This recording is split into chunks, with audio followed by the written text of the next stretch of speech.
नमस्कार, मैं हूं विमल मोहन। 8 बजे खबरों की शुरुआत छठ पूजा से। आज से छठ पूजा की शुरुआत हो गई है।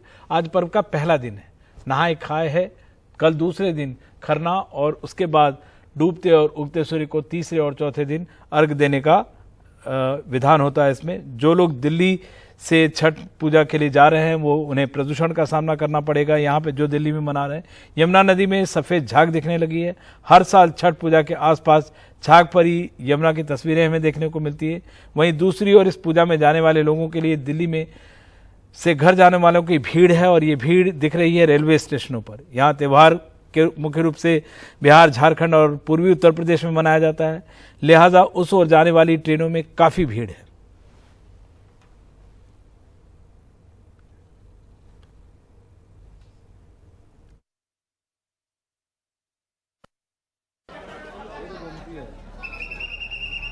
छठ में घर परिवार के बीच पहुंचने की ये भीड़ है। तादाद ज्यादा तो बंदोबस्त भी चुस्त दुरुस्त। क्या सामान और क्या इंसान। भीड़ इतनी ज्यादा कि ट्रेन में दाखिल होने को लेकर गेट का नहीं, सामान से लेकर इंसान सहारा खिड़कियों का ले रहे हैं।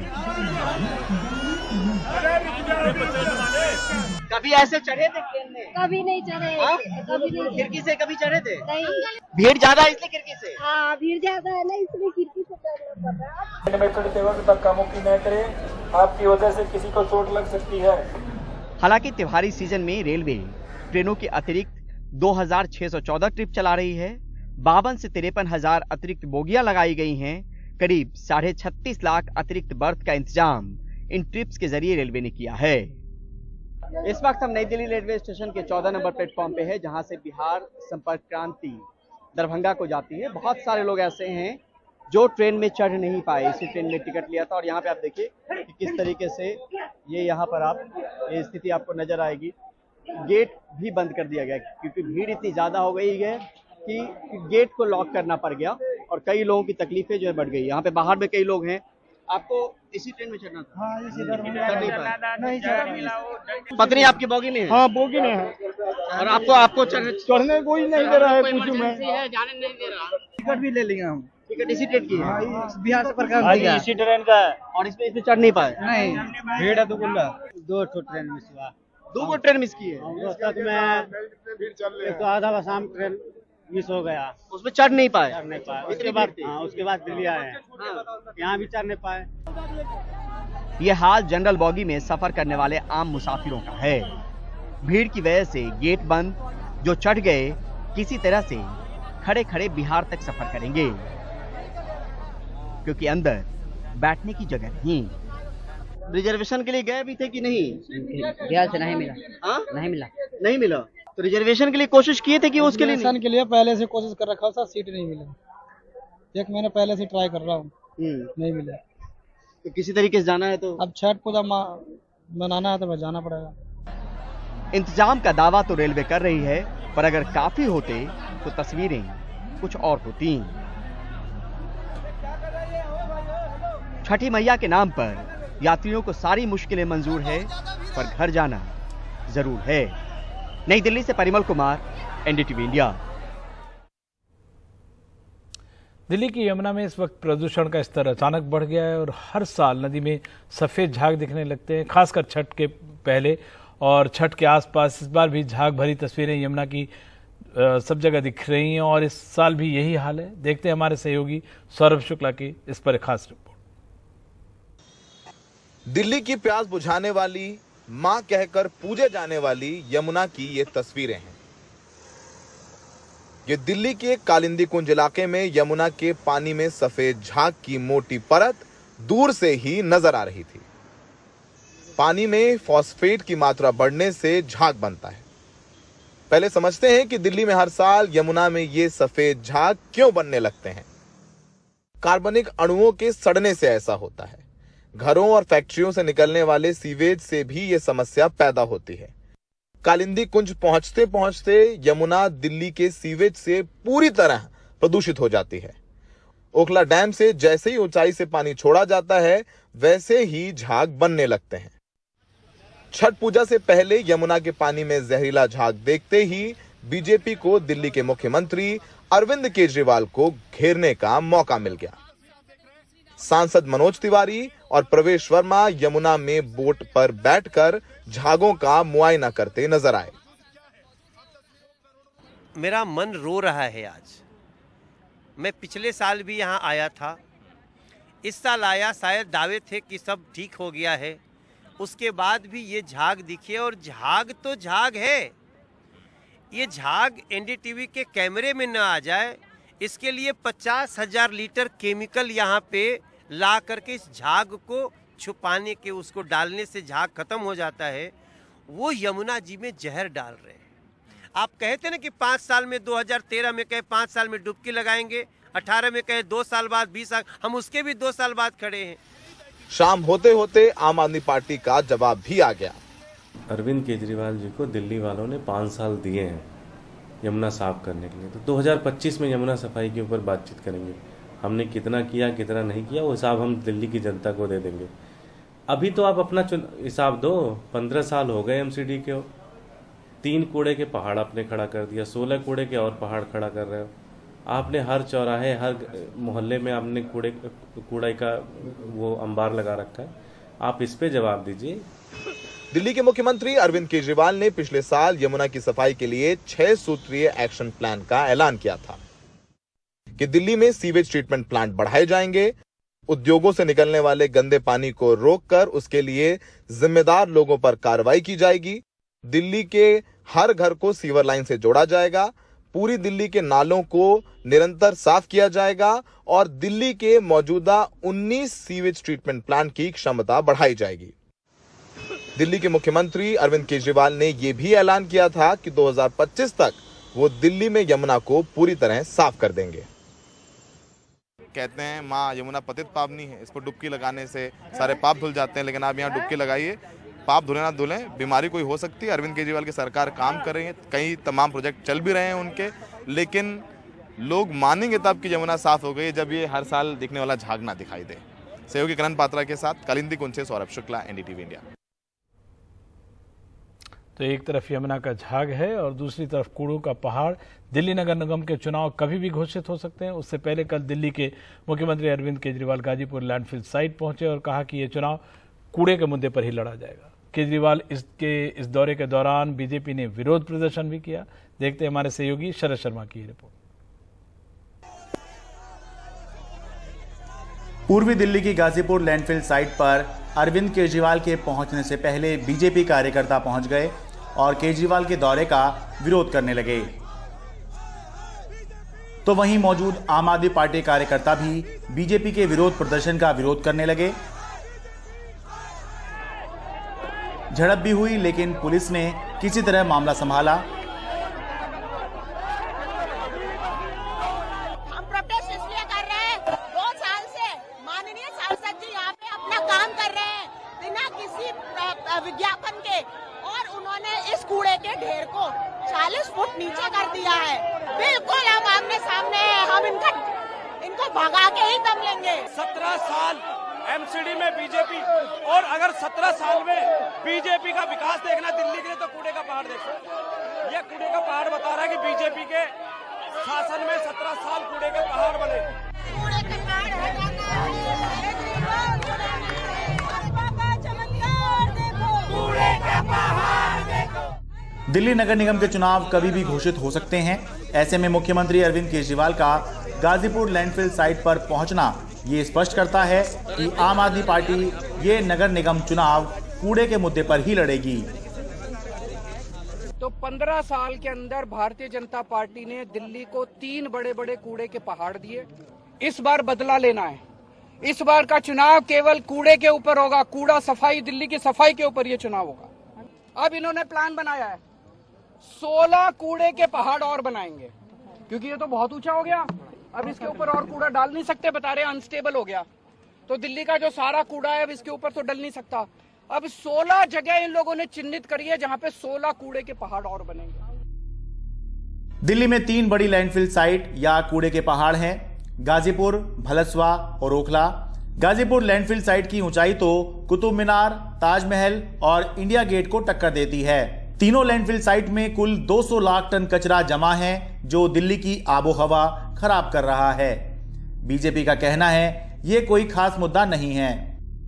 कौन ऐसा शहर होता है जहां लैंडफिल साइट नहीं होती है सौरभ जी?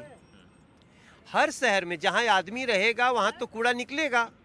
आप लैंडफिल साइट दिखा करके जो चिंता व्यक्त कर रहे हैं, क्या किसी दिन सांसदों के साथ बैठ करके चिंता व्यक्त किए?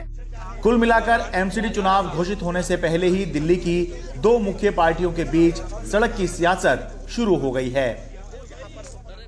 दिल्ली नगर निगम में पिछले 15 सालों से बीजेपी का शासन है, जबकि दिल्ली सरकार के अंदर पिछले लगभग 8 सालों से आम आदमी पार्टी का शासन चल रहा है। ये बहुत जाहिर सी बात है कि आम आदमी पार्टी बीजेपी के शासनकाल की कमियां गिनवाएगी और बीजेपी आम आदमी पार्टी के दिल्ली सरकार के शासनकाल की कमियां इन चुनावों में गिनवाएगी।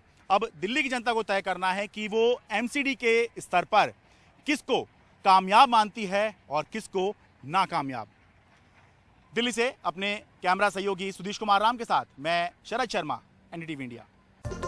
भड़काऊ भाषण देने के मामले में समाजवादी पार्टी के विधायक और पूर्व मंत्री आजम खान दोषी करार दिए गए हैं। कोर्ट ने उन्हें इस मामले में 3 साल की सजा सुनाई है। 3 साल की सजा सुनाए जाने के बाद उनकी विधायकी भी उनके हाथ से कैसे जा सकती है, बता रहे हमारे सहयोगी सौरभ शुक्ला। गुरुवार को सपा संस्थापक सदस्य और विधायक आजम खान को रामपुर के एमपी एमएलए कोर्ट से बड़ा झटका लगा। 2019 में लोकसभा चुनाव प्रचार के दौरान दिए गए भाषण को लेकर उन्हें 3 साल की सजा सुनाई गई और उन पर 25,000 रुपए का जुर्माना भी लगाया गया। सजा 3 साल की थी तो आजम खान को कोर्ट से ही बेल मिल गई। कोर्ट से निकलते ही आजम खान ने कहा कि न्यायालय पर उनका विश्वास बना हुआ है और वो इस फैसले के खिलाफ ऊपरी अदालत में अपील करेंगे। आजम भाई, इस केस के खिलाफ आप अपील करेंगे? जी जी, मोबाइल नीचे कर दो, मोबाइल नीचे कर ले यार, उसमें मैंडेटरी जी जी जी, उस बिना पर बेल करूं, लेकिन मैं इंसाफ करता हूं। 3 साल की सजा होने के बाद आजम खान की विधायकी पर तलवार लटकने लगी है। कानून के मुताबिक अगर किसी विधायक सांसद को 2 साल या उससे ज्यादा की सजा सुनाई जाती है तो वो विधायक या सांसद नहीं रह सकता और न ही 6 वर्षों तक चुनाव लड़ सकता है। कोर्ट ने आजम खान को फैसले के खिलाफ अपील करने के लिए 1 हफ्ते का समय दिया है। आजम खान को मिली सजा पर बीजेपी नेता खुश नजर आए। यूपी के उप मुख्यमंत्री केशव मौर्य ने ट्वीट कर आजम खान को मिली सजा का स्वागत किया। आजम खान की विधायकी रहेगी या नहीं रहेगी, अब ये सब कुछ इलाहाबाद हाईकोर्ट पर निर्भर करता है। उनकी विधायकी पर तलवार लटक रही है क्योंकि नियम के मुताबिक 2 साल से ज़्यादा सज़ा होने के बाद वो विधायक नहीं रह सकते हैं। तो उन्हें विधायक बने रहना है तो उन्हें तुरंत जो रामपुर के एमपी एमएलए कोर्ट ने उनको सज़ा दी है 2 साल की, इस फैसले पर स्टे लेना होगा, इस फैसले को रद्द कराना होगा और इसके लिए 1 हफ्ते का टाइम है, वरना आजम खान की विधायकी चली जाएगी। रामपुर में सहयोगी तमकीन, दिल्ली में कनन पात्रा और प्रेम सिंह के साथ सौरभ शुक्ला, एनडीटीवी इंडिया। और तेलंगाना में विधायकों की खरीद फरोख्त के मामले में टीआरएस और बीजेपी आमने सामने हैं।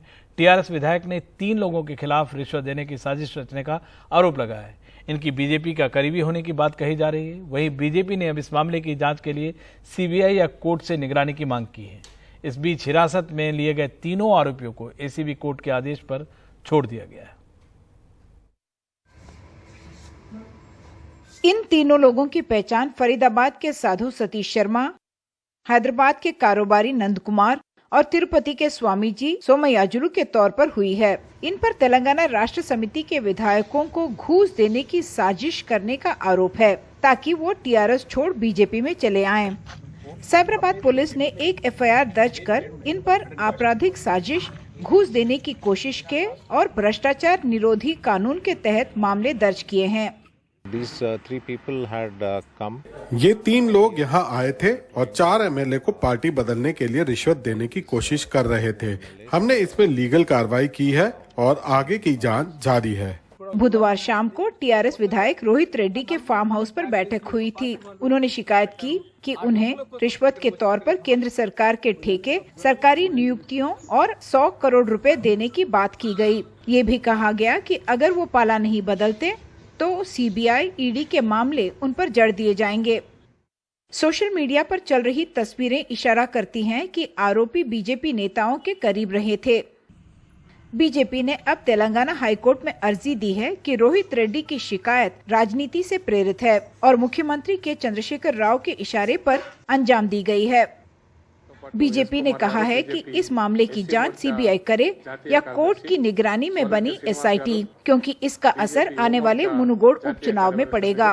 उससे TRS party Bharatiya Janata party को क्रिटिसाइज करने का, भारतीय जनता पार्टी के ऊपर आरोप करने का कोई अधिकार नहीं है। मैं यही डिमांड करना चाहता हूं, केसीआर जी जो 400 करोड़ जो बोले हैं, किधर है 400 करोड़, किसके पास है, क्यों चार्जशीट में नहीं बताए, वो लोग कौन है? हम बात करना है तो कोई भारतीय पार्टी में शामिल करना है तो हम बात करेंगे, मैं बात करूंगा, मेरे पार्टी के लोग बात करेंगे। तेलंगाना में नाटकीय घटनाक्रम और ऑपरेशन कमल के आरोप मुनुगोड़ उपचुनाव के बिल्कुल एक हफ्ते पहले।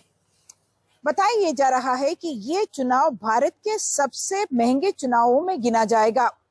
टीआरएस और भाजपा इसमें पूरी जोर लगा रहे हैं, इसलिए कि ये मूड सेट करेगा अगले साल के विधानसभा चुनाव के लिए, और इसलिए भी कि ये पहला चुनाव है केसीआर के अनाउंसमेंट के बाद कि अब टीआरएस बीआरएस बनेगा। हैदराबाद से कैमरा पर्सन नागराजू के साथ उमा सुधीर, एनडीटीवी इंडिया के लिए। उधर कर्नाटक में बीजेपी सरकार उत्तर प्रदेश की तरह ही मदरसों का सर्वे करवाना चाहती थी, लेकिन पता चला कि मदरसे शिक्षा विभाग के तहत आते ही नहीं। ऐसे में अब अरबिक स्कूल का सर्वे करवाने का फैसला किया गया है। अरबिक स्कूल यानी 12वीं तक के वो मुस्लिम शिक्षण संस्थाएं जहां अरबी भी एक सब्जेक्ट के तौर पर पढ़ाई जाती है और वो शिक्षा विभाग के तहत आती है। बेंगलुरु के सिटी मार्केट का एक इस्लामिक शिक्षा केंद्र।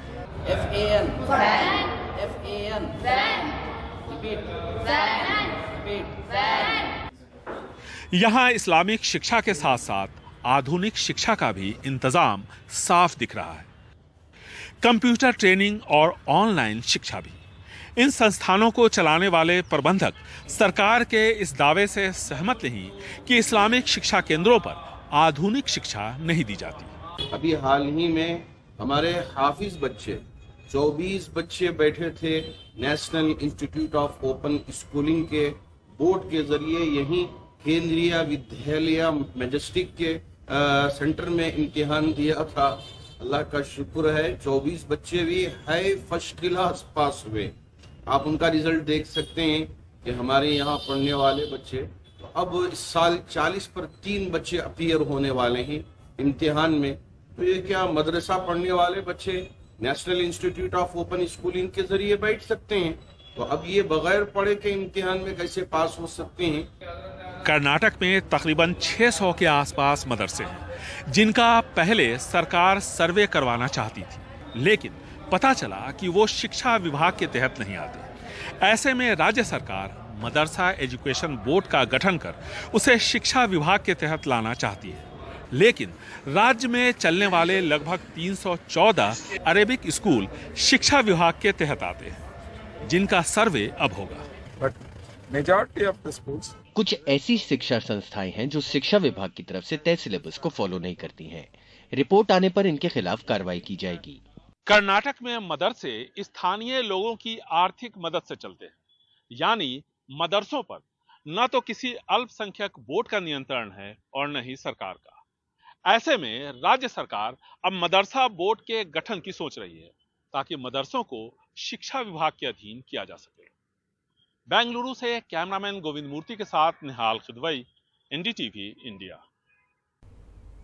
और सोशल मीडिया पर एक तस्वीर बहुत तेजी से वायरल हुई थी। फिल्म प्रोड्यूसर कमल किशोर मिश्रा गिरफ्तार कर लिए गए हैं। इस तस्वीरों में आप साफ देख सकते हैं वो अपनी पत्नी पर कार चढ़ाने की कोशिश की थी। कल रात पूछताछ के बाद उनकी गिरफ्तारी हुई है। पत्नी ने दर्ज कराया था मामला। पत्नी को गंभीर चोट आई है और इस पर ज्यादा जानकारी के लिए हम चल सकते हैं अपने सहयोगी सोहित के पास। सोहित, पूरा माजरा क्या रहा? जी देखिए, जो मामला है वो फिल्म मेकर कमल किशोर मिश्रा के खिलाफ था। उनकी पत्नी पहुंची थी पुलिस के पास और उन्होंने उनके खिलाफ मामला दर्ज कराया था कि ये मेरे ऊपर गाड़ी लेकर जाने की कोशिश कर रहे थे। दरअसल जो जानकारी पुलिस से मिली है वो ये थी कि जो प्रोड्यूसर हैं उनकी पत्नी ने उन्हें गाड़ी में किसी दूसरी महिला के साथ देखा था, और जब वो कन्फ्रंट करने वहां पर पहुंची तब वो वहां से भागने की उन्होंने कोशिश की, और इसी समय उनकी पत्नी पर वो गाड़ी चढ़ाने की कोशिश करते हुए नजर आए, जिस समय पुलिस के अनुसार उन्हें चोट भी आई। बाद में जो सीसीटीवी फुटेज भी आया उसके बाद वो पुलिस के पास पहुंची और पुलिस पे जाकर उन्होंने मामला दर्ज कराया था। पुलिस ने धारा 279 के तहत रैश ड्राइविंग का जो धारा है उसके तहत मामला दर्ज कराया था, और साथ ही साथ जो जानहानि का मामला था वो दर्ज कराया गया था, जिसके बाद पुलिस ने कल कमल किशोर मिश्रा को बुलाया था अपने दफ्तर में पूछताछ के लिए, जिसके बाद उन्हें गिरफ्तार किया गया है। अब उन्हें आज अदालत में पेश किया जाएगा और ये देखना अहम होगा कि पुलिस कितने दिन की रिमांड की मांग करती है, क्योंकि उनकी गिरफ्तारी की गई है। तो जो सीसीटीवी फुटेज आया था वो एक बहुत बड़ा सबूत के तौर पर इस पूरे मामले में है, क्योंकि इस पर साफ तौर पर देखा जा सकता है कि किस तरह से गाड़ी ले जाने की कोशिश की जा रही है, और अब जो फिल्म मेकर हैं उन्हें गिरफ्तार कर लिया गया है। जी, इस पूरी जानकारी के लिए बेहद शुक्रिया। तो सीसीटीवी की खौफनाक तस्वीरें हैं। फिल्म प्रोड्यूसर कमल किशोर मिश्रा को गिरफ्तार कर लिया गया है और इन तस्वीरों में वो अपनी पत्नी पर कार चढ़ाते हुए दिखाई दे सकते हैं।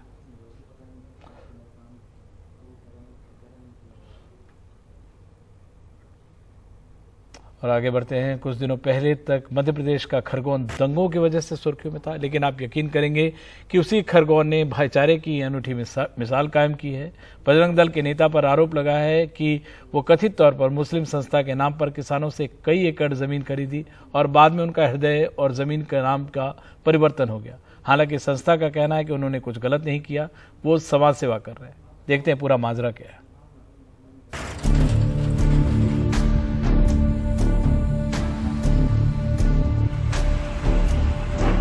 जमीन इसने औने पौने दाम पे खरीदी, रजिस्ट्री अंग्रेजी में की गई थी, उसको मैं भी नहीं पढ़ पाया। वो हमारे पास आया और कहने लगा कि दादा तुम्हारे आसपास की ज़मीन हमने सब खरीद ली है ना, तो आप बेच दो, क्योंकि यहाँ पर बूचड़ खाना बनेगा मुसलमानों का। 20-25 साल पहले इस बोर्ड का नाम था तंजीम जरखेज़, और यहाँ जो ज़मीन थी वो तंजीम जरखेज़ के नाम पर ही खरीदी गई। लेकिन 2007 में इस बोर्ड का नाम बदलकर प्रोफेसर PC महाजन फाउंडेशन हो गया और वहाँ से ज़मीन खरीद बिक्री की ये कहानी शुरू हुई। भारत शासन द्वारा मान्यता प्राप्त पंजीकृत संस्था प्रोफेसर PC महाजन फाउंडेशन। खरगोन के डाबरिया गांव में ये बोर्ड लगा है। वैसे कुछ सालों पहले तक इसका नाम तंजीम जरखेज़ था। लगभग 30 साल पहले जिन लोगों ने तंजीम जरखेज़ को जमीन बेची, उनका आरोप है कि उन्हें बताया गया था कि हम मुस्लिम कब्रिस्तान बनेगा, आसपास बड़ी तादाद में मुस्लिम बसने वाले हैं, ऐसे में उनका रहना मुश्किल होगा। अब वो किसान खुद को ठगा महसूस कर रहे हैं। तुम्हारी जमीन बेच दो, नहीं तो तुम घिरा जाओगे बीच में हमारे। जमीन की कीमत पूरी दी थी तुमको? नहीं, कीमत पूरी नहीं दी, 40,000 दिए थे। आज आपके पास कितनी जमीन है?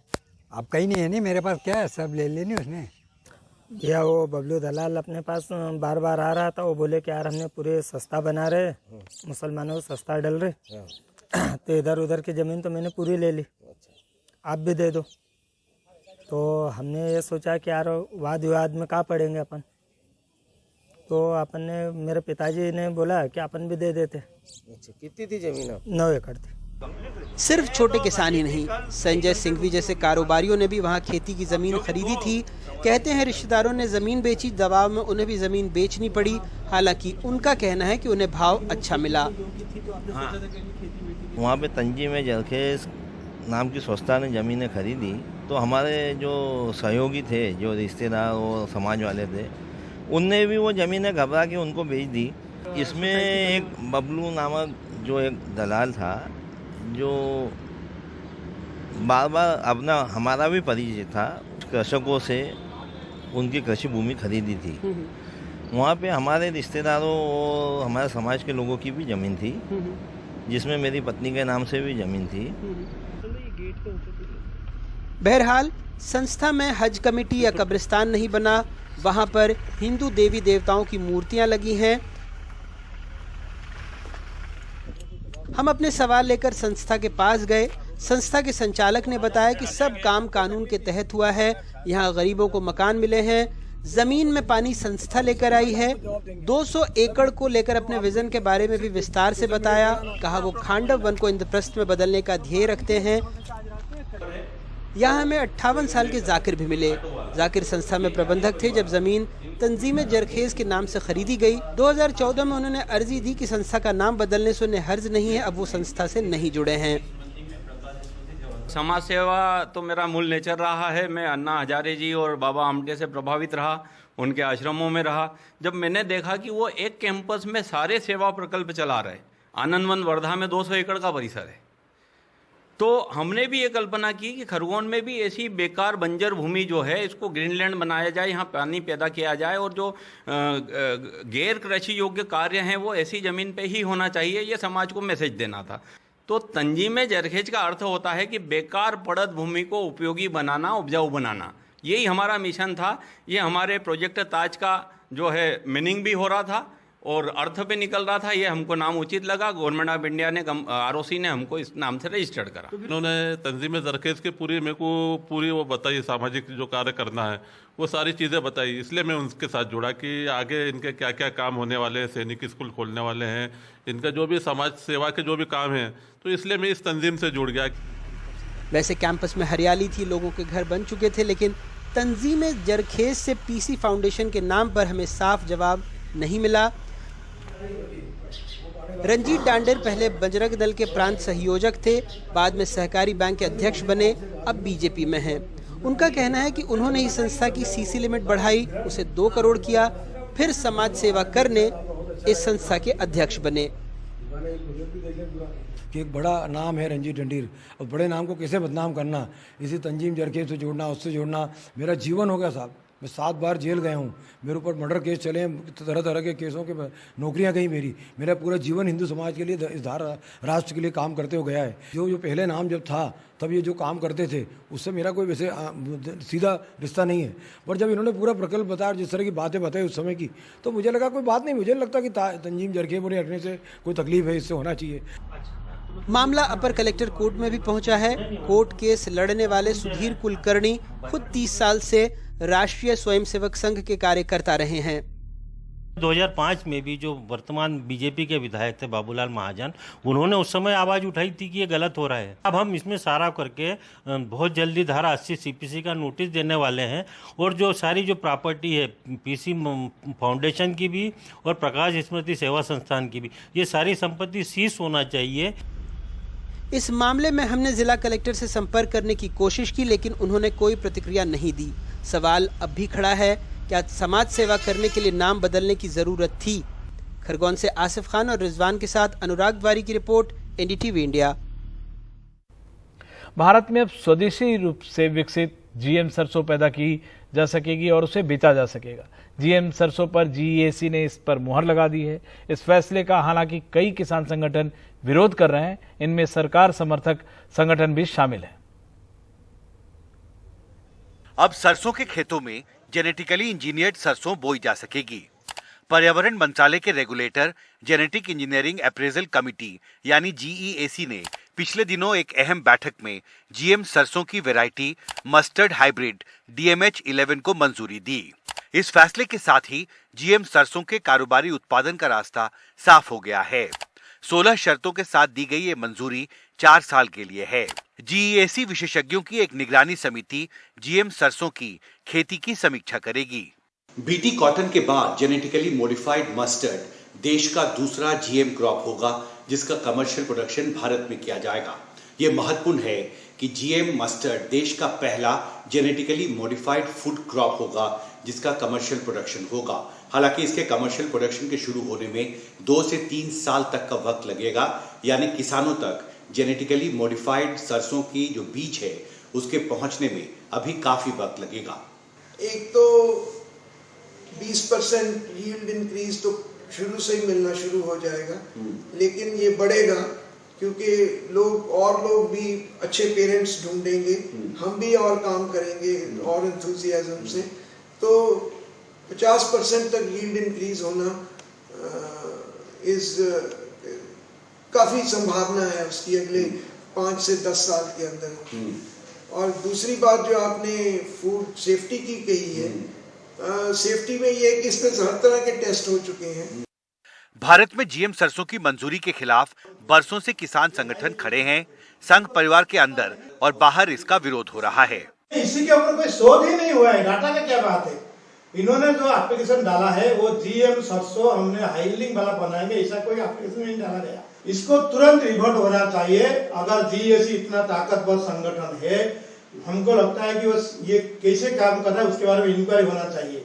कहीं ईडी आईटीबी जीएसी के मेंबर के वो जाना चाहिए, क्योंकि पिछले कई सालों से उनका जो एक्टिविटीज है वो संदेह में है, इसलिए उनका स्कैनिंग जरूरी है। आपको लगता है ये फैसला वापस लेना चाहिए सर? ये फैसला तो पहले सरकार उसको रिजेक्ट करे और जीएस को बुला के सारे स्टेक होल्डर से बात करे। ये कोई ऐसा कोई मामला नहीं है, कोई गाड़ी निकाला खराब हो गया वापस कर ले, ऐसा विषय नहीं है। जेनेटिक इंजीनियरिंग अप्रेजल कमेटी द्वारा जीएम सरसों के कमर्शियल प्रोडक्शन को मंजूरी देने के खिलाफ जिस तरह से सवाल उठ रहे हैं, उससे साफ है कि इसके कमर्शियल रिलीज से पहले सरकार को ऐसे कई और सवालों और विरोध से निपटना पड़ेगा। दिल्ली से पवन के साथ हिमांशु शेखर, एनडीटीवी इंडिया। रूस के राष्ट्रपति व्लादिमीर पुतिन ने यूक्रेन के साथ जारी युद्ध में परमाणु हथियारों के इस्तेमाल के किसी भी इरादे से इनकार किया है। एक सम्मेलन को संबोधित करते हुए पुतिन ने कहा कि रूस के लिए यूक्रेन पर परमाणु हथियार से हमला करने की तैयारी नहीं है और कोई परमाणु हमला नहीं किया जाएगा। रूसी राष्ट्रपति ने कहा कि उन्होंने कभी भी किसी बैठक में न्यूक्लियर हमले पर बात नहीं की है। यूक्रेन पर परमाणु हमले की जरूरत नहीं है, सिर्फ सैन्य या राजनीतिक हमला किया जा सकता है। इससे पहले पुतिन ने कहा था कि वो अपने देश की रक्षा के लिए हर संभव कदम उठाएंगे।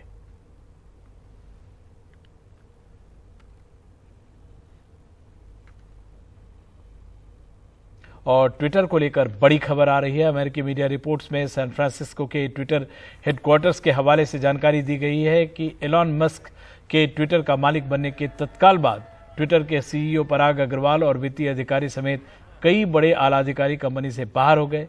कल ही एलॉन मस्क ट्विटर के सैन फ्रांसिस्को के हेडक्वार्टर पहुंचे थे। उनके हाथ में सिंक देखकर सब हैरान भी हुए थे।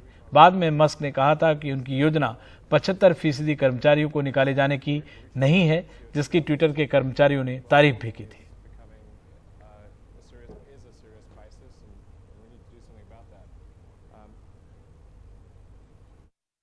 गुड मॉर्निंग इंडिया, मैं हूं आपके साथ आरजू साईं। आज से छठ पूजा की शुरुआत हो गई है और आज पर्व का पहला दिन नहाए खाए है। कल दूसरे दिन खरना होगा, फिर तीसरे और चौथे दिन डूबते और उगते सूर्य को अर्घ दिया जाएगा। जो लोग दिल्ली में ही छठ पूजा कर रहे हैं, हालांकि उन्हें यहाँ के प्रदूषण का सामना करना पड़ेगा। यमुना नदी में सफेद झाग दिखने लगा है। हर साल छठ पूजा के आसपास झाग भरी ऐसी यमुना की तस्वीरें अब आम हो गई हैं। दूसरी ओर इस पूजा में शामिल होने के लिए दिल्ली से अपने घर जाने वालों की भीड़ है और भीड़ दिख रही है यहाँ के रेलवे स्टेशन पर।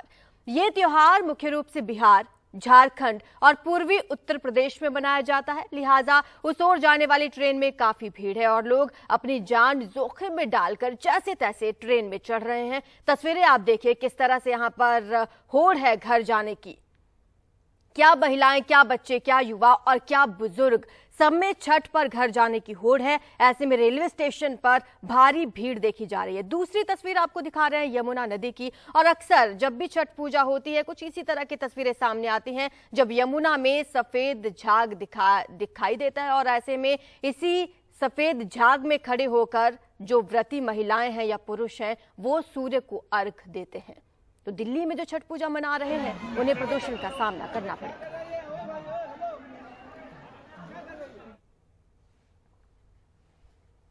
छठ करीब है, ऐसे में इस त्योहार पर घर जाने वाले यात्रियों की संख्या कितनी ज्यादा है इसका अंदाजा ट्रेनों में भीड़ को देखकर लगाया जा सकता है। रेलवे ने यात्रियों को हालांकि अतिरिक्त सुविधा दी है। भीड़ को नियंत्रित करने को लेकर रेलवे की ओर से खासा इंतजाम भी किया गया है, लेकिन बावजूद इसके भीड़ इतनी ज्यादा है कि इंसान और सामान ट्रेन में खिड़कियों से दाखिल हो रहे हैं और जनरल बोगी में सफर करने वालों की ट्रेन छूट भी रही है। परिमल कुमार की रिपोर्ट देखिए। छठ में घर परिवार के बीच पहुंचने की ये भीड़ है। तादाद ज्यादा तो बंदोबस्त भी चुस्त दुरुस्त। क्या सामान और क्या इंसान। भीड़ इतनी ज्यादा कि ट्रेन में दाखिल होने को लेकर गेट का नहीं, सामान से लेकर इंसान सहारा खिड़कियों का ले रहे हैं। कभी ऐसे चढ़े थे ट्रेन में? कभी नहीं चढ़े। कभी नहीं। खिड़की से कभी चढ़े थे? नहीं। भीड़ ज्यादा है इसलिए खिड़की से? हाँ, भीड़ ज्यादा है ना, इसलिए खिड़की से चढ़ना पड़ रहा है। में चढ़ते वक्त धक्का मुक्की न करें, आपकी वजह से किसी को चोट लग सकती है। हालांकि त्योहारी सीजन में रेलवे ट्रेनों के अतिरिक्त 2614 ट्रिप चला रही है। 52 से 53,000 अतिरिक्त बोगियां लगाई गई हैं। करीब 36.5 लाख अतिरिक्त बर्थ का इंतजाम इन ट्रिप्स के जरिए रेलवे ने किया है। इस वक्त हम नई दिल्ली रेलवे स्टेशन के 14 नंबर प्लेटफॉर्म पे है, जहां से बिहार संपर्क क्रांति दरभंगा को जाती है। बहुत सारे लोग ऐसे हैं जो ट्रेन में चढ़ नहीं पाए, इसी ट्रेन में टिकट लिया था। और यहाँ पे आप देखिए कि किस तरीके से ये यहाँ पर ये स्थिति आपको नजर आएगी। गेट भी बंद कर दिया गया क्योंकि भीड़ इतनी ज्यादा हो गई है कि गेट को लॉक करना पड़ गया और कई लोगों की तकलीफें जो है बढ़ गई। यहाँ पे बाहर में कई लोग हैं। आपको इसी ट्रेन में चढ़ना था? हाँ, इसी पत्नी आपकी बोगी में है? हाँ, बोगी में है। और आपको चढ़ने कोई नहीं दे रहा है, पूछूं मैं। जाने नहीं दे रहा। टिकट भी ले लिया हम। टिकट इसी ट्रेन की है? बिहार से प्रकार इसी ट्रेन का है। और इसमें चढ़ नहीं पाए? नहीं, भीड़ है तो बोला 2 ट्रेन मिस हुआ। 2 ट्रेन मिस की है? तो आधा शाम ट्रेन मिस हो गया, उसमें चढ़ नहीं पाए। उसके बाद दिल्ली आए हैं। यहाँ भी चढ़ नहीं पाए। ये हाल जनरल बॉगी में सफर करने वाले आम मुसाफिरों का है। भीड़ की वजह से गेट बंद, जो चढ़ गए किसी तरह से खड़े खड़े बिहार तक सफर करेंगे क्योंकि अंदर बैठने की जगह नहीं। रिजर्वेशन के लिए गए भी थे कि नहीं? बिहार से नहीं मिला। नहीं मिला तो रिजर्वेशन के लिए कोशिश किए थे कि उसके लिए? के लिए पहले से कोशिश कर रखा था, सीट नहीं मिला। 1 महीने पहले से ट्राई कर रहा हूँ, नहीं मिला। तो किसी तरीके से जाना है तो अब छठ पूजा मनाना है तो मैं जाना पड़ेगा। इंतजाम का दावा तो रेलवे कर रही है, पर अगर काफी होते तो तस्वीरें कुछ और होती। छठी मैया के नाम पर यात्रियों को सारी मुश्किलें मंजूर है, पर घर जाना जरूर है। नई दिल्ली से परिमल कुमार, एनडीटीवी इंडिया।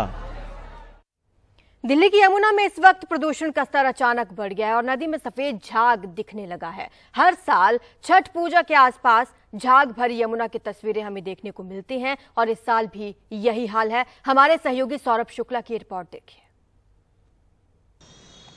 दिल्ली की प्यास बुझाने वाली, मां कहकर पूजे जाने वाली यमुना की ये तस्वीरें हैं। ये दिल्ली के कालिंदी कुंज इलाके में यमुना के पानी में सफेद झाग की मोटी परत दूर से ही नजर आ रही थी। पानी में फॉस्फेट की मात्रा बढ़ने से झाग बनता है। पहले समझते हैं कि दिल्ली में हर साल यमुना में ये सफेद झाग क्यों बनने लगते हैं। कार्बनिक अणुओं के सड़ने से ऐसा होता है। घरों और फैक्ट्रियों से निकलने वाले सीवेज से भी ये समस्या पैदा होती है। कालिंदी कुंज पहुंचते पहुंचते यमुना दिल्ली के सीवेज से पूरी तरह प्रदूषित हो जाती है। ओखला डैम से जैसे ही ऊंचाई से पानी छोड़ा जाता है, वैसे ही झाग बनने लगते हैं। छठ पूजा से पहले यमुना के पानी में जहरीला झाग देखते ही बीजेपी को दिल्ली के मुख्यमंत्री अरविंद केजरीवाल को घेरने का मौका मिल गया। सांसद मनोज तिवारी और प्रवेश वर्मा यमुना में बोट पर बैठकर झागों का मुआयना करते नजर आए। मेरा मन रो रहा है आज। मैं पिछले साल भी यहाँ आया था, इस साल आया, शायद दावे थे कि सब ठीक हो गया है, उसके बाद भी ये झाग दिखे। और झाग तो झाग है, ये झाग एनडीटीवी के कैमरे में न आ जाए, इसके लिए 50,000 लीटर केमिकल यहाँ पे ला करके इस झाग को छुपाने के, उसको डालने से झाग खत्म हो जाता है। वो यमुना जी में जहर डाल रहे हैं। आप कहते ना कि 5 साल में, 2013 में कहे 5 साल में डुबकी लगाएंगे, 18 में कहे 2 साल बाद, 20 साल, हम उसके भी 2 साल बाद खड़े हैं। शाम होते होते आम आदमी पार्टी का जवाब भी आ गया। अरविंद केजरीवाल जी को दिल्ली वालों ने 5 साल दिए हैं यमुना साफ करने के लिए, तो 2025 में यमुना सफाई के ऊपर बातचीत करेंगे। हमने कितना किया कितना नहीं किया वो हिसाब हम दिल्ली की जनता को दे देंगे। अभी तो आप अपना हिसाब दो। 15 साल हो गए एमसीडी के, 3 कूड़े के पहाड़ आपने खड़ा कर दिया, 16 कूड़े के और पहाड़ खड़ा कर रहे हो। आपने हर चौराहे, हर मोहल्ले में आपने कूड़े का वो अंबार लगा रखा है। आप इस पे जवाब दीजिए। दिल्ली के मुख्यमंत्री अरविंद केजरीवाल ने पिछले साल यमुना की सफाई के लिए 6 सूत्रीय एक्शन प्लान का ऐलान किया था कि दिल्ली में सीवेज ट्रीटमेंट प्लांट बढ़ाए जाएंगे, उद्योगों से निकलने वाले गंदे पानी को रोककर उसके लिए जिम्मेदार लोगों पर कार्रवाई की जाएगी, दिल्ली के हर घर को सीवर लाइन से जोड़ा जाएगा, पूरी दिल्ली के नालों को निरंतर साफ किया जाएगा और दिल्ली के मौजूदा 19 सीवेज ट्रीटमेंट प्लांट की क्षमता बढ़ाई जाएगी। दिल्ली के मुख्यमंत्री अरविंद केजरीवाल ने यह भी ऐलान किया था कि 2025 तक वो दिल्ली में यमुना को पूरी तरह साफ कर देंगे। कहते हैं माँ यमुना पतित पावनी है, इस पर डुबकी लगाने से सारे पाप धुल जाते हैं, लेकिन आप यहाँ डुबकी लगाइए, पाप धुले ना धुलें, बीमारी कोई हो सकती है। अरविंद केजरीवाल की सरकार काम कर रही है, कई तमाम प्रोजेक्ट चल भी रहे हैं उनके, लेकिन लोग मानेंगे तब कि यमुना साफ हो गई जब ये हर साल दिखने वाला झाग ना दिखाई दे। सहयोगी करण पात्रा के साथ कालिंदी कुंज से सौरभ शुक्ला, एनडीटीवी इंडिया। दिल्ली नगर निगम चुनाव कभी भी घोषित हो सकते हैं। उससे पहले कल दिल्ली के मुख्यमंत्री अरविंद केजरीवाल गाजीपुर लैंडफिल साइट पहुंचे और कहा कि ये चुनाव कूड़े के मुद्दे पर लड़ा जाएगा। केजरीवाल के इस दौरे के दौरान बीजेपी ने विरोध प्रदर्शन किया। शरद शर्मा की रिपोर्ट देखिए। पूर्वी दिल्ली की गाजीपुर लैंडफिल साइट पर अरविंद केजरीवाल के पहुंचने से पहले बीजेपी कार्यकर्ता पहुंच गए और केजरीवाल के दौरे का विरोध करने लगे। तो वहीं मौजूद आम आदमी पार्टी कार्यकर्ता भी बीजेपी के विरोध प्रदर्शन का विरोध करने लगे। झड़प भी हुई, लेकिन पुलिस ने किसी तरह मामला संभाला। हम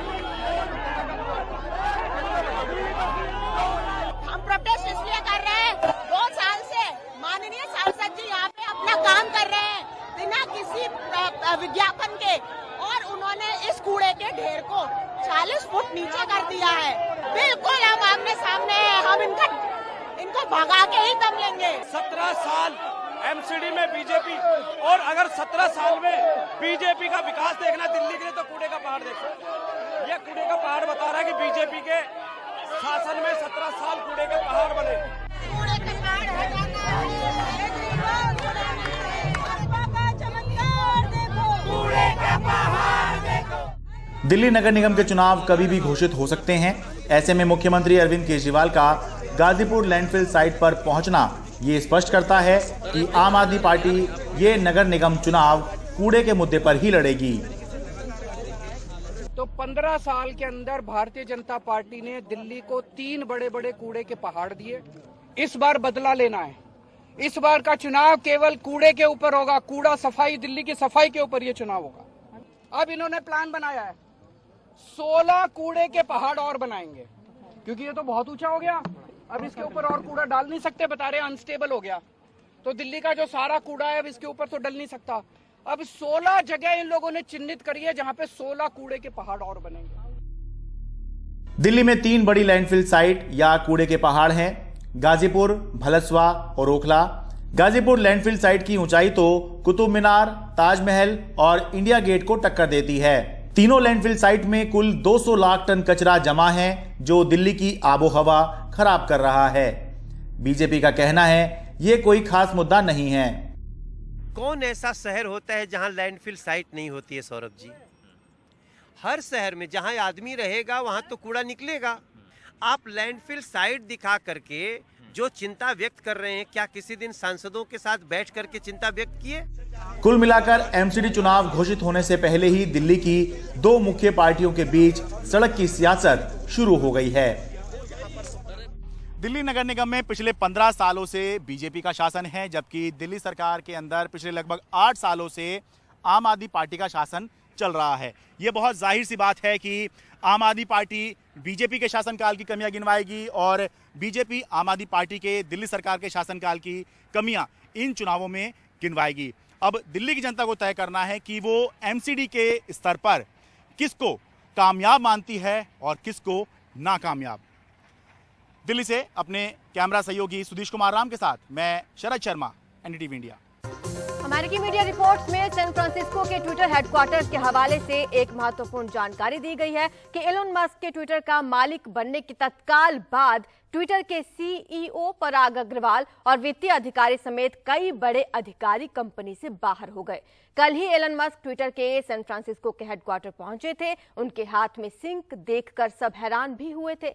बाद में मस्क ने कहा था कि उनकी योजना 75% कर्मचारियों को निकाले जाने की कोई योजना नहीं है, जिसकी ट्विटर के कर्मचारियों ने तारीफ भी की थी।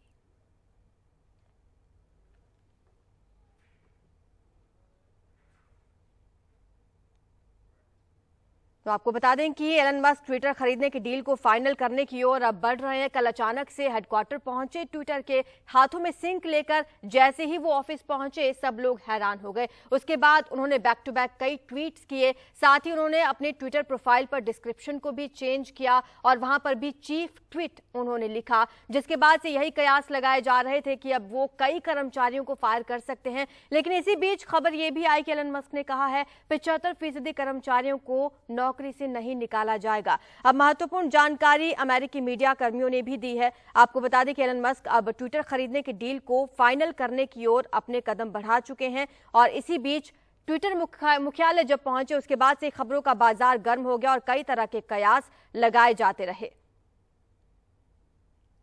44 बिलियन डॉलर में ट्विटर की डील की गई है और बता दें कि सबसे प्रभावशाली सोशल मीडिया मंच के प्रभारी हैं मस्क। विश्व के सबसे अमीर शख्स हैं एलन मस्क और कल ट्विटर के हेडक्वार्टर पहुंचे, हाथों में सिंक लेकर सब लोग हैरान रह गए, जिसके बाद वो वीडियो भी उन्होंने अपने सोशल मीडिया साइट पर शेयर किया और उस दौरान भी उन्होंने लिखा कि लेट्स सिंक इन और उसके बाद अपनी ट्विटर प्रोफाइल पर डिस्क्रिप्शन को भी उन्होंने बदला। उस दौरान उस पर भी उन्होंने लिखा कि चीफ ट्वीट। तो उसके बाद से कई तरह के कयास लगाए जाते रहे।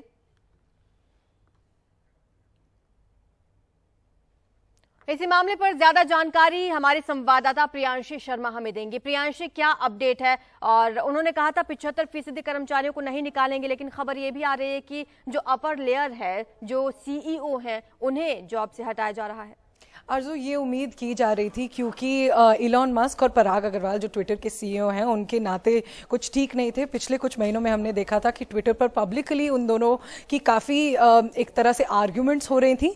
तो इसकी वजह से ये उम्मीद की जा रही थी कि इलॉन मस्क पराग अग्रवाल को बेशक फायर कर देंगे जैसे ही वो टेक ओवर करेंगे, और वही हुआ है। उन्होंने पराग अग्रवाल को फायर कर दिया है, उन्होंने CFO नेड सेगल को फायर कर दिया है और भी टॉप एग्जीक्यूटिव्स को इलॉन मस्क ने फायर कर दिया है जैसे ही उन्होंने ट्विटर को टेक ओवर किया है। अब अगर हम इस डील की बात करें, ये 44 बिलियन डॉलर्स की डील थी। ये डील अप्रैल से हमें लग रहा था कि ये डील होगी नहीं होगी, बीच में ये डील बंद भी हो गई थी। इलॉन मस्क इससे निकलना चाहते थे, फिर ट्विटर ने इलॉन मस्क पर केस कर दिया, फिर इलॉन मस्क ने ट्विटर पर केस कर दिया। तो ये बहुत सारा ड्रामा हुआ था ट्विटर और इलॉन मस्क के बीच में, पर फाइनली अब इलॉन मस्क ने टेक ओवर कर लिया। अब अगर हम आपको बताएं कि उन्होंने टेक ओवर करने के बाद क्या किया है, जैसा कि हमने डिस्कस किया कि टॉप एग्जीक्यूटिव CEO CFO को फायर कर दिया गया है। अब उन्होंने एक लेटर भी लिखा है अपने एडवर्टाइजर्स को, ट्विटर के एडवर्टाइजर्स को, जिसमें उन्होंने ये समझाया कि वो क्यों ट्विटर को टेक ओवर करना चाहते हैं। उसमें उन्होंने लिखा है कि मैं ट्विटर को इसलिए टेक ओवर करना चाहता हूं क्योंकि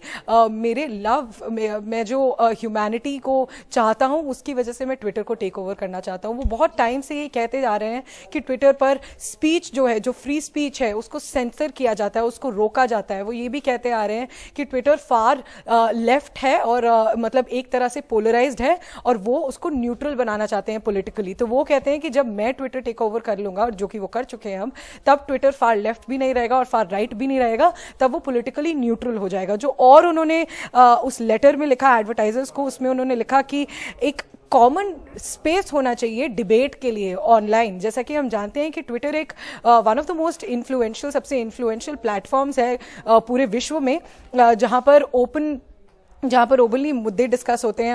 हम और आप जानते हैं कि कितने न्यूज़ भी हमें ट्विटर से मिलती है, कितने ओपिनियंस ट्विटर पर शेयर होते हैं। तो एक तरह से सबसे इन्फ्लुएंशियल प्लेटफॉर्म है पूरे विश्व का, और अब विश्व के सबसे अमीर इंसान उस सबसे इन्फ्लुएंशियल प्लेटफॉर्म को ओन करते हैं। तो उन्होंने ये भी लिखा कि हमें एक कॉमन डिबेट प्लेटफॉर्म चाहिए। अब अगर और पॉइंट्स में आपको बताऊं इस लेटर से, उसमें लिखा है कि बहुत एक डेंजर है, एक खतरा है कि जो सोशल मीडिया प्लेटफॉर्म्स हैं वो पोलराइज हो रहे हैं, फार लेफ्ट या फार राइट हो रहे हैं। और वो ये भी कहते हैं कि ये भी एक खतरा है कि सोशल मीडिया पर बहुत ज्यादा हेट, बहुत ज्यादा नफरत और डिवीजन पैदा हो रही है। तो इसको भी काउंटर करने के लिए, इसको भी चैलेंज करने के लिए इलॉन मस्क टेक ओवर कर रहे हैं। उन्होंने और देखने वाली बात होगी कि क्या कुछ चेंजेस आगे ट्विटर में देखने को मिलते हैं। शुक्रिया आपका इस तमाम जानकारी के लिए।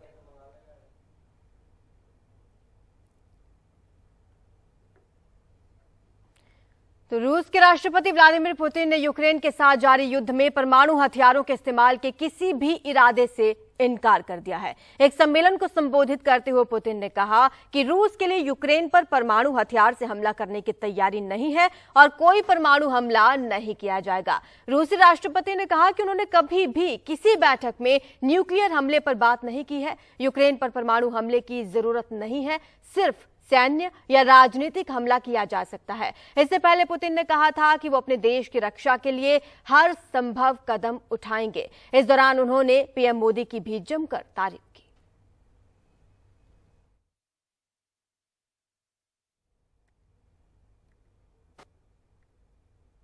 Прямо сказала в разговоре с представителями прессы.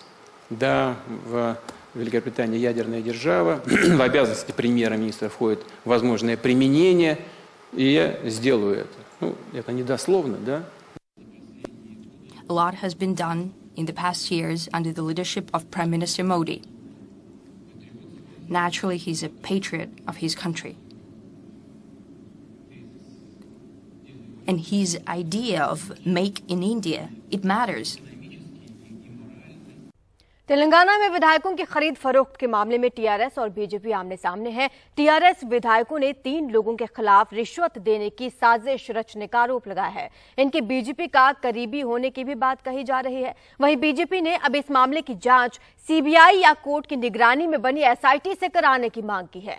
इसी बीच अब हिरासत में लिए गए तीनों आरोपियों को एसीबी कोर्ट के आदेश पर छोड़ दिया गया। इन तीनों लोगों की पहचान फरीदाबाद के साधु सतीश शर्मा, हैदराबाद के कारोबारी नंद कुमार और तिरुपति के स्वामी जी सोमयाजुलु के तौर पर हुई है। इन पर तेलंगाना राष्ट्र समिति के विधायकों को घूस देने की साजिश करने का आरोप है ताकि वो टीआरएस छोड़ बीजेपी में चले आएं। साइबराबाद पुलिस ने एक एफआईआर दर्ज कर इन पर आपराधिक साजिश, घूस देने की कोशिश के और भ्रष्टाचार निरोधी कानून के तहत मामले दर्ज किए हैं।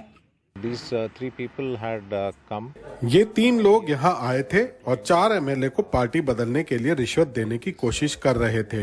हमने इसमें लीगल कार्रवाई की है और आगे की जांच जारी है। बुधवार शाम को टीआरएस विधायक रोहित रेड्डी के फार्म हाउस पर बैठक हुई थी। उन्होंने शिकायत की कि उन्हें रिश्वत के तौर पर केंद्र सरकार के ठेके, सरकारी नियुक्तियों और 100 करोड़ रुपए देने की बात की गई। ये भी कहा गया कि अगर वो पाला नहीं बदलते तो सीबीआई, ईडी के मामले उन पर जड़ दिए जाएंगे। सोशल मीडिया पर चल रही तस्वीरें इशारा करती हैं कि आरोपी बीजेपी नेताओं के करीब रहे थे। बीजेपी ने अब तेलंगाना हाईकोर्ट में अर्जी दी है कि रोहित रेड्डी की शिकायत राजनीति से प्रेरित है और मुख्यमंत्री के चंद्रशेखर राव के इशारे पर अंजाम दी गई है। बीजेपी ने कहा है कि इस मामले की जांच सीबीआई करे या कोर्ट की निगरानी में बनी एसआईटी, क्योंकि इसका असर आने वाले मुनुगोड़ उपचुनाव में पड़ेगा। उससे TRS party Bharatiya Janata party को क्रिटिसाइज करने का, भारतीय जनता पार्टी के ऊपर आरोप करने का कोई अधिकार नहीं है। मैं यही डिमांड करना चाहता हूं, केसीआर जी जो 400 करोड़ जो बोले हैं, किधर है 400 करोड़, किसके पास है? क्यों चार्जशीट में नहीं बताए? वो लोग कौन है? हम बात करना है तो कोई भारतीय पार्टी में शामिल करना है तो हम बात करेंगे, मैं बात करूंगा, मेरे पार्टी के लोग बात करेंगे। तेलंगाना में नाटकीय घटनाक्रम और ऑपरेशन कमल के आरोप मुनुगोड़ उपचुनाव के बिल्कुल 1 हफ्ते पहले। बताया ये जा रहा है कि ये चुनाव भारत के सबसे महंगे चुनावों में गिना जाएगा। टीआरएस और भाजपा इसमें पूरी जोर लगा रहे हैं, इसलिए कि ये मूड सेट करेगा अगले साल के विधानसभा चुनाव के लिए, और इसलिए भी कि ये पहला चुनाव है केसीआर के अनाउंसमेंट के बाद कि अब टीआरएस बीआरएस बनेगा। हैदराबाद से कैमरा पर्सन नागराजू के साथ उमा सुधीर, एनडीटीवी इंडिया के लिए। भड़काऊ भाषण देने के मामले में समाजवादी पार्टी विधायक और पूर्व मंत्री आजम खान दोषी करार दिए गए हैं। कोर्ट ने उन्हें इस मामले में 3 साल की सजा सुना दी है। 3 साल की सजा सुनाए जाने के बाद उनकी विधायकी भी हाथ से जा सकती है। हमारे सहयोगी सौरभ शुक्ला की रिपोर्ट देखिए। गुरुवार को सपा संस्थापक सदस्य और विधायक आजम खान को रामपुर के एमपी एमएलए कोर्ट से बड़ा झटका लगा। 2019 में लोकसभा चुनाव प्रचार के दौरान दिए गए भाषण को लेकर उन्हें 3 साल की सजा सुनाई गई और उन पर 25,000 रुपए का जुर्माना भी लगाया गया। सजा 3 साल की थी तो आजम खान को कोर्ट से ही बेल मिल गई। कोर्ट से निकलते ही आजम खान ने कहा कि न्यायालय पर उनका विश्वास बना हुआ है और वो इस फैसले के खिलाफ ऊपरी अदालत में अपील करेंगे। आजम भाई, इस केस के खिलाफ आप मोबाइल तो नीचे कर लो, इतना ऊपर करो, कैसे होगा काम? ये जी जी मोबाइल नीचे कर लो, मोबाइल नीचे कर ले यार, उसमें मैंडेटरी जी जी जी उस बिना पर बेल करो, लेकिन मैं इंसाफ करता हूं। 3 साल की सजा होने के बाद आजम खान की विधायकी पर तलवार लटकने लगी है। कानून के मुताबिक अगर किसी विधायक सांसद को 2 साल या उससे ज्यादा की सजा सुनाई जाती है तो वो विधायक या सांसद नहीं रह सकता और न ही 6 वर्षों तक चुनाव लड़ सकता है। कोर्ट ने आजम खान को फैसले के खिलाफ अपील करने के लिए 1 हफ्ते का समय दिया है। आजम खान को मिली सजा पर बीजेपी नेता खुश नजर आए। यूपी के उप मुख्यमंत्री केशव मौर्य ने ट्वीट कर आजम खान को मिली सजा का स्वागत किया। आजम खान की विधायकी रहेगी या नहीं रहेगी, अब ये सब कुछ इलाहाबाद हाईकोर्ट पर निर्भर करता है। उनकी विधायकी पर तलवार लटक रही है क्योंकि नियम के मुताबिक 2 साल से ज़्यादा सज़ा होने के बाद वो विधायक नहीं रह सकते हैं। तो उन्हें विधायक बने रहना है तो उन्हें तुरंत जो रामपुर के एमपी एमएलए कोर्ट ने उनको सज़ा दी है 2 साल की, इस फैसले पर स्टे लेना होगा, इस फैसले को रद्द कराना होगा और इसके लिए 1 हफ्ते का टाइम है, वरना आजम खान की विधायकी चली जाएगी। रामपुर में सहयोगी तमकीन, दिल्ली में कनन पात्रा और प्रेम सिंह के साथ सौरभ शुक्ला, एनडीटीवी इंडिया। देश की आंतरिक सुरक्षा को लेकर हरियाणा के फरीदाबाद जिले में 2 दिवसीय चिंतन शिविर चल रहा है। देश के गृह मंत्री अमित शाह सभी राज्यों के गृह मंत्रियों के साथ हरियाणा के फरीदाबाद में अहम बैठक कर रहे हैं। इस चिंतन शिविर में अगले 25 सालों में देश की आंतरिक सुरक्षा के रोड मैप को लेकर चर्चा हो रही है। शिविर को आज प्रधानमंत्री मोदी भी संबोधित करने वाले हैं। एफसीआरए का दुरुपयोग कर देश विरोधी गतिविधियां, धर्मांतरण, विकास परियोजना का राजनीतिक विरोध और विकास के राह में रोड़ा अटकाने के काम बड़े धड़ल्ले से कुछ एनजीओ कर रहे थे। केंद्रीय गृह मंत्री अमित शाह ने अपने इस बयान से देश भर से आए हुए पुलिस कर्मियों को सचेत कर दिया कि धर्म परिवर्तन के मामलों को लेकर केंद्र गंभीर है। बीते दिनों एनआईए ने इसे लेकर कार्रवाई भी की है। हाल में पीएफआई को प्रतिबंधित संस्था घोषित करने के पीछे भी ये एक वजह बताई गई है। एनआईए की जांच में ये भी सामने आया है कि विदेश से आए हुए पैसे को किस तरह ये संगठन डाइवर्ट कर रहा था। केंद्रीय जांच एजेंसियों की रिपोर्ट के बाद कई ऐसे एनजीओ के लाइसेंस कैंसिल कर दिए गए जिन्हें विदेश से पैसा आता था। केंद्रीय गृह मंत्री ने यह भी बताया कि किस कदर एनआईए को मंत्रालय और बल दे रहा है। एनआईए को एक्स्ट्रा टेरिटोरियल क्षेत्र अधिकार देने का काम भी किया गया है और आतंकवादी से विचारधारा से अर्जित संपत्ति को जब्त करने का अधिकार भी एनआईए को दिया गया है और हमने तय किया है 2024 तक देश के सभी राज्यों में एनआईए की शाखाओं को स्थापित कर एक दृढ़ आतंकवाद विरोधी नेटवर्क बनाने में हम सफल होंगे। एक प्रकार से केंद्रीय गृह मंत्रालय द्वारा आयोजित चिंतन शिविर में देश भर से आए ज्यादातर मुख्यमंत्री और गृह मंत्री सूरजकुंड पहुंचे हुए हैं। हालांकि 4 मुख्य विपक्षी राज्य के मुख्यमंत्री यहां नहीं पहुंचे: पश्चिम बंगाल, तमिलनाडु, उड़ीसा और बिहार। शुक्रवार को प्रधानमंत्री नरेंद्र मोदी इन सभी अफसरों से वीडियो कॉन्फ्रेंसिंग के जरिए जुड़ेंगे। देश भर से आए कई मुख्यमंत्रियों और महानिदेशकों को केंद्रीय गृह मंत्री ने इस बात से अवगत करवाया कि सीआरपीसी और आईपीसी को लेकर कई राज्य जो हैं उन तक सुझाव भेज रहे हैं। केंद्रीय गृह मंत्रालय जो है वो उसे अच्छी तरह से उनका अध्ययन कर रहा है और बहुत जल्द ही एक जो ड्राफ्ट अमेंडमेंट है पार्लियामेंट के सत्र में पेश किया जाएगा। नई दिल्ली से नीता शर्मा, एनडीटीवी इंडिया के लिए। कर्नाटक में बीजेपी सरकार उत्तर प्रदेश की तरह अब मदरसों का सर्वे करवाना चाहती थी, लेकिन पता चला है कि मदरसे शिक्षा विभाग के तहत नहीं आते। ऐसे में अब अरेबिक स्कूलों का सर्वे करवाने का फैसला किया गया है। अरेबिक स्कूल यानी कि 12वीं तक के वो मुस्लिम शिक्षण संस्थाएं जहां अरबी भी एक सब्जेक्ट के तौर पर पढ़ाई जाती है और वो शिक्षा विभाग के तहत ही आते हैं। बेंगलुरु के सिटी मार्केट का एक इस्लामिक शिक्षा केंद्र।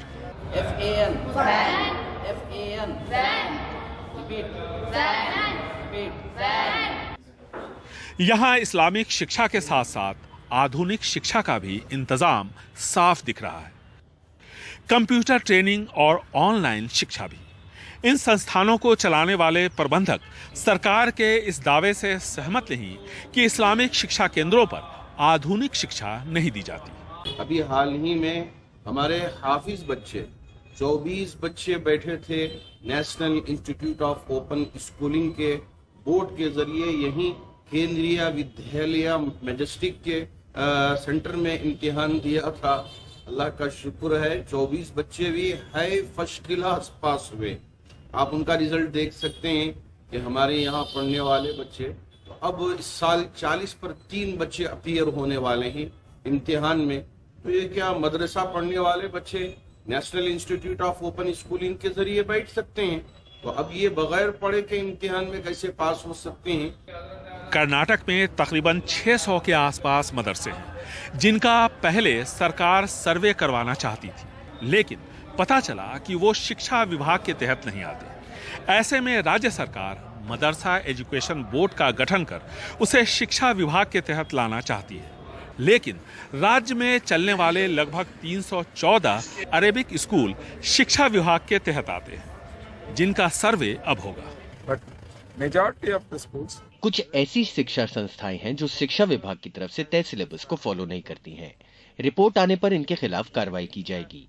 कर्नाटक में मदरसे स्थानीय लोगों की आर्थिक मदद से चलते हैं, यानी मदरसों पर न तो किसी अल्पसंख्यक बोर्ड का नियंत्रण है और न ही सरकार का। ऐसे में राज्य सरकार अब मदरसा बोर्ड के गठन की सोच रही है ताकि मदरसों को शिक्षा विभाग के अधीन किया जा सके।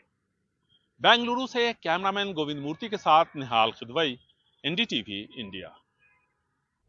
बड़ी खबर आ रही है। फिल्म प्रोड्यूसर कमल किशोर मिश्रा को गिरफ्तार कर लिया गया है। पत्नी पर कार चढ़ाने की कोशिश की थी।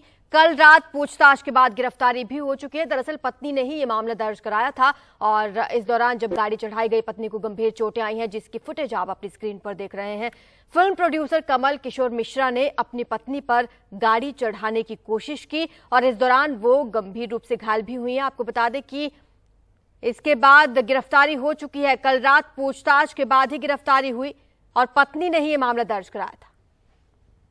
मध्य प्रदेश की राजधानी भोपाल में अग्निवीर सेना भर्ती रैली आज से शुरू हो गई है। 7 नवंबर तक चलने वाले इस भर्ती अभियान में लगभग 44,000 से ज्यादा उम्मीदवार हिस्सा ले रहे हैं। बुधवार देर रात भोपाल के लाल परेड ग्राउंड में बस्ता उठाए फौज में जाने की चाहत रखने वाले युवा पहुंच रहे थे। कुछ मैदान में खाना खा रहे थे, कुछ टहल रहे थे। कुछ को टेंट के अंदर सोने की जगह मिली तो कुछ बाहर ही लेट गए। ज्यादातर उम्मीदवारों को इस बात से फिक्र नहीं थी कि वो 4 साल तक अग्निवीर रहेंगे, लेकिन कुछ की राय जुदा भी थी।